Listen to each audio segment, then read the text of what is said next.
going to cap things off here, ladies and gentlemen, with our tips for round 19 of the AFL season. And we might have alluded to some of them already, but we're going to give you our official ones. And I think some of them from last round hit pretty well. I had a pretty good round. I went 7-2, and I was very happy with my North Melbourne pick. And I believe the Doggies were also an underdog, so they hit as well. If Gold Coast want to, they kind of disappointed me. And Sydney, while I really shouldn't really be a fan of them, considering where the location of my favorite team, whoops, they're fun. What can I say?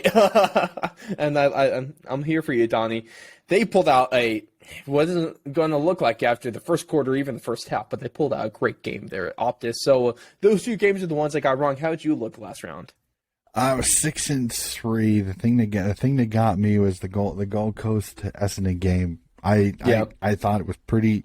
I thought I was looking pretty good there for a bit, but Gold Coast just kind of fell apart in the second half. And North Melbourne again. Melbourne. I really wish I would have tipped them. I really did. It's the one that I'm kicking myself the most, but because I saw it coming and I just should. It's a good thing you didn't go in on Port Adelaide beating Melbourne. I thought it. Well, that one was one of those that honestly, if Keziah Pickett isn't playing that day, it would have been a genius tip because I think Port Adelaide played better than Melbourne for most of that game. It was just Keziah Pickett had the game of his life at the absolute perfect time. Perfect time. Or the worst time, depending on who you are. Well, yeah, it depends on what team you're barracking for. So, but it's 6-3 is still not bad out of 9 games. It's still pretty solid. But it's the one that got away with the North Melbourne tip is the one I'm just like, darn it, I should have tipped it. But absolutely, I give you my adoration, sir. You had the cojones to take it. You got and you hit on it. So.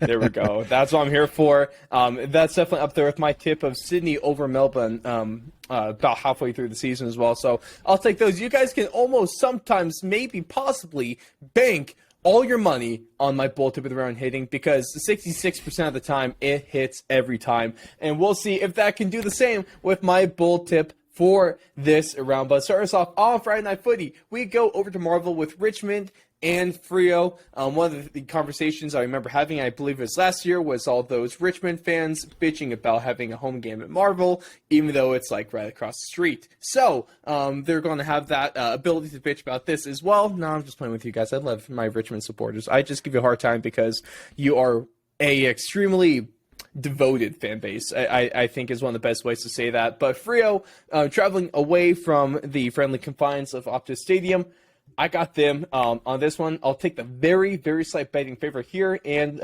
I am with 57% of tipsters according to the AFL website. All right, I've also got Fremantle. In this. Just the injuries and where they are, I think, are going to hurt them again. Their forwards without Lynch, it seems been much more damaging to Richmond than years before. Dusty Martin is also unavailable, so whether Cochin will be able to make it back again, they're missing some big cogs at the wrong time, and I don't think Freo played bad against Sydney. I think Sydney's game plan just literally was the kryptonite to Fremantle, and Fremantle didn't adjust to it quick enough. I think Freo bounces back in this one, even in Victoria. I also have the Dockers in this one. Now, this next one as well, I was really considering tipping North for consecutive rounds, but I like Hawthorn a little bit more in this game. I kind of went back and forth on this one. The odds don't agree with me. The tipsters don't agree with me when it comes to how kind of close I feel this game to be. But I will take Hawthorn, but, man, watch out for North again. Yeah, this is another one, at least in the tipping ones that I do. It's 90-10, which I'm kind of surprised. I got 88. I'm kind of surprised more people didn't flip to North Melbourne a little bit. But again, I think North Melbourne was playing on a lot of emotion on that one. They got, like I said, a cherry ripe to be beat Richmond team. Hawthorn's playing better footy. I think they're kind of starting to find what's going to be their kind of style next season. So I'm going to tip the Hawks in this one as well. Now, this next one, I guess you can call it a trap game. Donnie, you might want to put on your pessimist hat, call it a trap game as well, because I don't think Adelaide's necessarily going to get blown out, but this is a very winnable game for the Sydney Swans. This is a game that they really should win, especially having taking place at the Sydney Cricket Grounds. And if they're any team that we think they would, if they can just go ahead and beat Freo and Optus like that, you better hope that they don't lose to Adelaide. I'll take the Swans. I kid you not. There are a lot of Swans fans that they are sweating bullets going into this game. Don't blame me, man. When you got a man like Tex Walker. Because of they look at Gold Coast earlier this year, they look at North Melbourne, which they didn't lose, but they damn sure tried their best to lose it. So Sydney has underperformed against lower ranked teams. So this is I'm gonna gauge this. I want to gauge this off the first 10 minutes. Does Sydney come out punching and kicking like they normally do, or do they come out flat? If they come out flat, they are ripe for an upset. If they come out punching and kicking, this could be a long game for Adelaide, because Adelaide is not the most accurate goal-kicking team. Tex Walker is solid, but after Tex Walker, it gets a little suspect. Where Sydney has Papley, they have Heaney, they have Franklin, they have Armadi, they have their midfielders, even with Goulden, Warner, and Parker. So there's a lot of weapons that can put points on, that can put scores on the board. Hopefully not points. I'll say that. So I'm gonna tip Sydney in this one, but I'm with a lot of the Swans fans.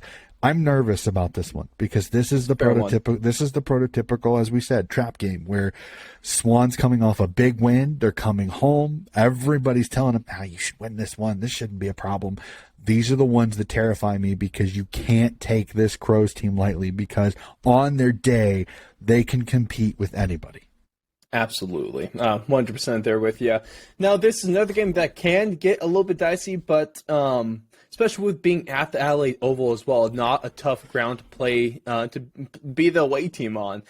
But Geelong is clearly the best team in the league right now. They've been the best team in the league for the last handful of rounds, and there's no way I tip against them until they give me a legitimate reason to. Even then, I still might tip them. I'll take them over Port. Geelong wins this, but Port Adelaide gives them one hell of a fight. I want to see what this game is like mid-fourth quarter. Mid-fourth quarter, if this is 2 goals or less, Port Adelaide's in with a sniff. But Geelong is so good.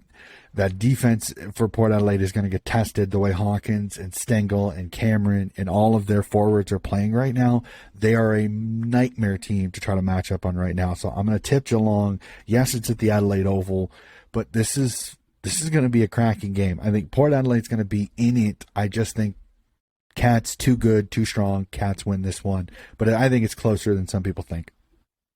Now, this next one, go over to the GABA, man. I really want to make this game my bold tip of the round. You guys are going to have to wait for that just a little bit longer. I really want to tip Gold Coast over Brisbane. Now, if we're taking a look at this a couple rounds ago, I probably would have pulled the trigger on it. Especially if it wasn't at the GABA, if it's at Metricon. I am 100% pulling the trigger on this game.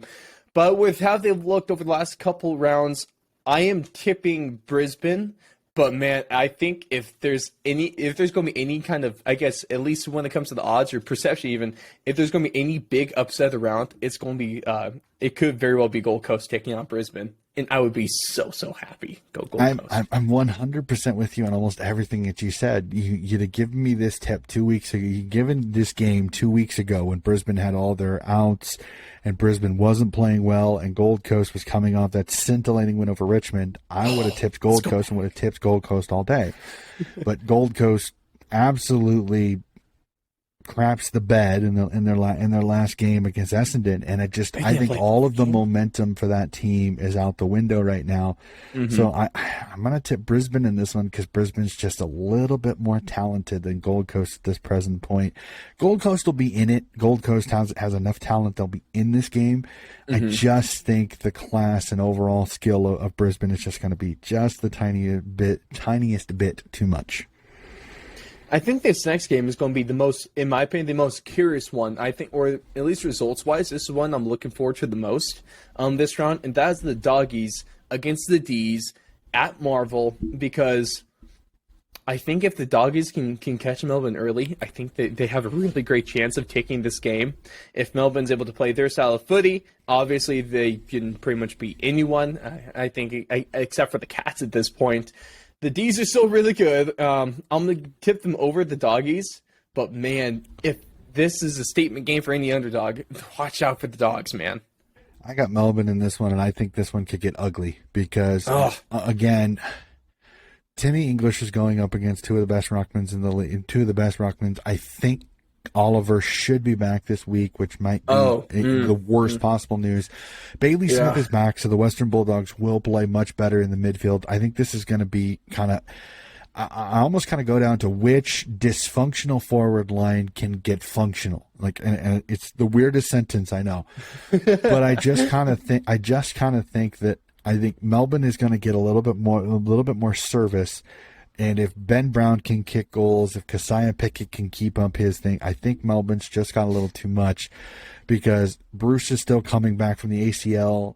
Ugle-Hagen is still very inconsistent for me, so I trust Melbourne's forward line just a little bit more than I trust the Western Bulldogs, especially considering the Western Bulldogs defense is atrocious and the Melbourne's defense is very, very good. So D's for me on this one, and I'm worried this could get ugly if the doggies can't get up on the D's quickly. Mm-hmm. That's why I'll hang my hat that they have to give a jump on them early. It could be a really close game, or it could be a total blowout. That's kind of why I'm looking forward to this game in terms of results, because I honestly, it could go in any direction, and I wouldn't be super surprised about this one. When it comes to the next game, there's only one direction where I think it's going, and I'd be surprised if it's anything but a Carlton win. I will not be tipping the GWS Giants this round, especially with Carlton being a finals team, and they need to get a little bit of a mojo going before they hit this fairly tough last stretch to their season. So if they're going to get something going now, build some momentum, it's going to be against the Giants. Marvel Stadium doesn't help GWS either. I think Marvel Stadium fits the way Carlton plays a little bit. I think GWS will be in this a little bit more with a sniff, just because again Carlton's defense still has some issues. They're not 100% yet. Mm-hmm. Mitch McGovern potentially could be back. Whether he slots in the back or not will be the $1 million question here. I'm going to tip Carlton in this one, but I'm sneaky thinking GWS is going to be competitive in this game, because this is a game sometimes Carlton could falter because they take a lower seeded team lightly in a game that Carlton cannot really lose if they want to contend for top four. And just real quick, before we get to the last two tips, I do apologize if my dog is making some noise with her collar. She is trying to dig a hole through the blanket right now. I don't think it's working out very well for her. She is not succeeding right now at this point. Oh, look, she is giving up, and she is now just licking the blanket. Oh, you special creature, you. Let's get on to the next game. Let's head on over to the MCG, where we got Collingwood taking on the Bombers, and this is an extremely, extremely interesting game. Definitely has upset written all over it based on how Collingwood's recent play has been, based on the bit of a hot streak that Essendon has been on over the last couple rounds as well. I am going to go with Collingwood, but man, I really would not be shocked if Essendon pulls this one off. Alrighty.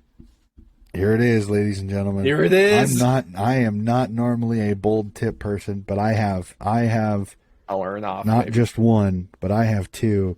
I have the Bombers in this one because I think, as I stated all episode, I don't like the way Collingwood is keeping teams in the game, and this is a horror opponent. Team playing better footy. Team with nothing to lose. Team that has a rivalry with you and a chance to screw up your finals opportunity. This is ripe for an upset. I'm going to be the first one to go with my bold tip of the round. My bold tip of the round, I think the Bombers knock off the Pies and put the Pies a leg or two back from where I think a lot of people thought they could be. So I have the Pies in this one. Love it. I love it. I really love Bombers it, Donnie. In this one. My apologies. Oh, that's a great tip right there. But we're going to cap things off with our last game of the round, going to Optus. We got the West Coast Eagles taking on the struggling St. Kilda Saints. And Donnie, you guys have been, everyone listening, you've been waiting for it. I think this is the latest my bold tip of the round has ever come so far this season. But here it is. the West Coast Eagles as about the $2 underdogs. About only 25% of the tips is going with them. They are going to pull it off against the St. Kilda Saints. They're going to officially put a skewer in St. Kilda's finals hopes. And they're going to, they're a team that's way out of the finals right now, but they're sure as hell going to play spoiler. Oh, where did we say this game is being played at, sir? Oh, we said it's at the not-so-friendly confines of Optus Stadium. Oh, you aren't the only one with a bold tip because I also am going with the West Coast. This round, my friend. Yep, I am going with the West Coast because, and here's the reason why.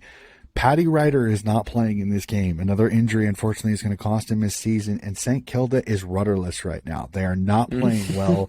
You lose. Playing nicely. Making Rowan Marshall have to play ruck for most of this game, I think, is a disaster situation here. West Coast is much healthier. They're playing much better, and they're at home. This is a trap horror game and timing for the Saints after everything that's been happening over the last few weeks. This just screams bad idea. I am also going to tip the West Coast Eagles to get a major upset this week and kind of pretty much fully put the dagger in through the Saints' finals hopes, unfortunately.